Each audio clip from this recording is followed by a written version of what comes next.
ফয়সালে phone দিছি, দাঁড়া একটু কথা কই লই। হ্যাঁ মামা ক। কই তুই? আমি তো বাসার এই দিকে।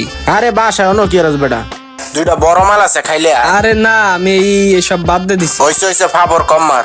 হন সবাই মিলে জাকি খামো, খাবি নি তাড়াতাড়ি আয়। জাকি খাবি? হ্যাঁ। আমি তো বাদ দিয়ে দিছি রে মামা। আচ্ছা দাঁড়া, ঠিক আছে আসতেছি। তাড়াতাড়ি আয়। কিরে কে কল দিল?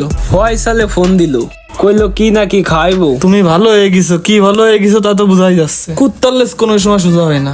আরে বেটা দূর বাদ দে, আসলে মেলা দিন ধরে খাই না। এখন কি আমি যাব, তুই কি যাবি? গেলে পারে আই।